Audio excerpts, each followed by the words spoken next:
नमस्कार दोस्तों, मेरा नाम है आशुतोष और आप देख रहे हैं डायनामिक इम्पल्शन। आज के इस वीडियो में हम बात करेंगे 29 अक्टूबर 2022 के करंट अफेयर्स के और ज्ञान को कभी भी छोड़ जाए, इसलिए वीडियो को अंत तक अवश्य देखिएगा। हम रोज़ बोलते आ रहे हैं, आज भी बोलेंगे। अच्छे से अपनी तैयारी करते रहिए, रोज़ अपने लक्ष्य को प्राप्त करने के बारे में सोचिए और लगे रहिए। तो चलिए शुरू करते हैं वीडियो को। रक्षा मंत्री राजनाथ सिंह ने 6 राज्यों और 2 केंद्र शासित प्रदेशों यानी यूनियन टेरिटरीज में सीमा सड़क संगठन BRO द्वारा निर्मित 75 बुनियादी ढांचा परियोजनाओं को राष्ट्र को समर्पित किया। किसके द्वारा निर्मित? BRO बॉर्डर रोड ऑर्गेनाइजेशन द्वारा। 75 परियोजनाओं में इसमें 45 पुल, 27 सड़कें, 2 हेलीपैड और 1 कार्बन तटस्थ आवास है।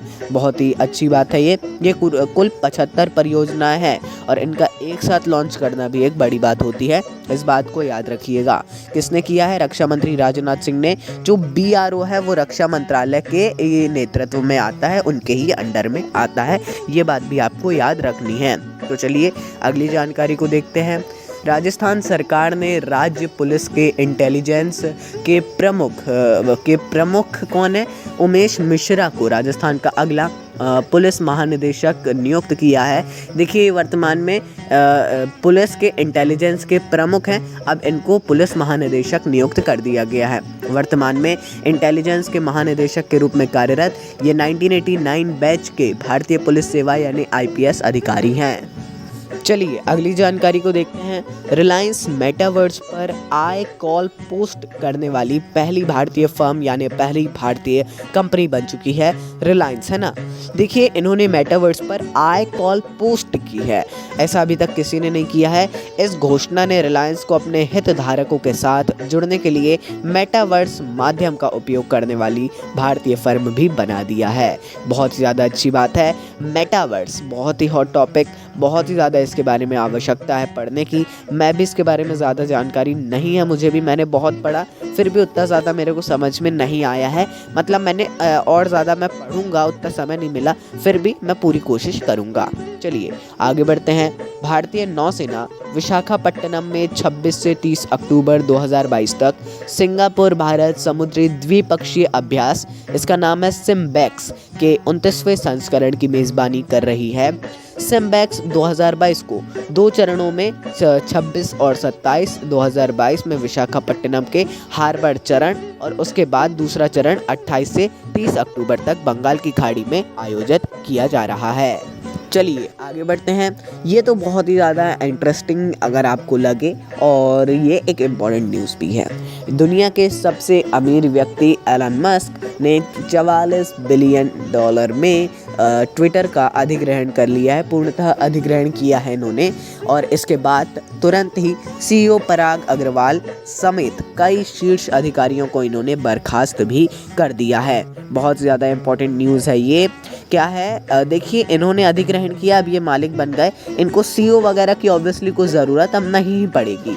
पराग अग्रवाल जो भारतीय मूल के थे, ये CEO थे, इनको अलग कर दिया है। अब ये बात भी आ रही है कि एक तरफ एक भारतीय मूल के जो व्यक्ति हैं, हालांकि ऐसा बोला जा रहा है, मैं इसमें कुछ नहीं टिप्पणी दूंगा, जो एक भारतीय मूल के व्यक्ति हैं ऋषि सुनक, वो एक देश के प्रधानमंत्री बन गए, और एक जो भारतीय मूल के हैं पराग अग्रवाल, इनको एक कंपनी के CEO से बर्खास्त कर दिया। चलिए अगली जानकारी को देखते हैं। केंद्रीय गृह मंत्री अमित शाह ने हरियाणा के फरीदाबाद में 6600 करोड़ यानी 6600 करोड़ रुपए से अधिक की 4 परियोजनाओं का उद्घाटन और शिलान्यास किया। परियोजनाओं में हरियाणा और ऑर्बिटल रेल कॉरिडोर परियोजना और सोनीपत में 590 करोड़ रुपए की रेल कोच नवीनीकरण फैक्ट्री शामिल है, जो 166 एकड़ की है। रेल में इसमें विशेष ध्यान दिया गया है। चलिए अगली जानकारी की ओर बढ़ते हैं। हाल ही में कुत्ते के काटने और हमलों की घटनाओं में वृद्धि के कारण हरियाणा सरकार ने पालतू कुत्तों का पंजीकरण अनिवार्य किया है। बहुत ही ज़्यादा अच्छा है ये। देखिए जो नीचे है वो फिर से वही लिख गया है, मैं माफ़ी चाहूँगा।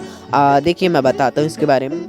जुर्माना भी रखा गया है। अब जो पालतू कुत्ते हैं उन लोगों को उनका एक ठीक तरीके का पंजीकरण होगा हरियाणा में। अगर आपको कुत्ता पालना है तो उसका पंजीकरण अनिवार्य होगा, वरना आपको जुर्माना भी भरना पड़ सकता है। ये एक अच्छा फैसला भी है क्योंकि कुत्तों के काटने की जो बातें हैं वो अब ज़्यादा बढ़ती जा रही हैं, वृद्धि हो रही है इसमें। हरियाणा ने इसमें विशेष ध्यान दिया है। बाकी पंजीकरण से आसानी हो जाएगी इसके मालिक को ढूंढने में। कोई कुत्ता या सब कुत्तों की जानकारी होगी, सभी पालतू पशुओं की जानकारी होना अनिवार्य है इसमें। अभी तो कुत्तों का पंजीकरण अनिवार्य किया है, बाकी हाँ और भी पालतू पशुओं का करना चाहिए। अभी बीच में ऐसी बात उठी थी, फिर लेकिन ख़त्म हो गया था, लेकिन अब फिर से इसको शुरू किया जा रहा है। बहुत ही ज़्यादा अच्छी बात है। तो चलिए दोस्तों, ये अंतिम जानकारी थी। आपको कुछ भी कन्फ्यूज़न हो, किसी भी टॉपिक, किसी भी न्यूज़, किसी भी चीज़ से रिलेटेड फैक्ट जानना हो, आप कमेंट सेक्शन में पूछिएगा। मिलते हैं अगले वीडियो में इसी कोई नई जानकारी के साथ। नमस्कार, डायनामिक इम्पल्शन।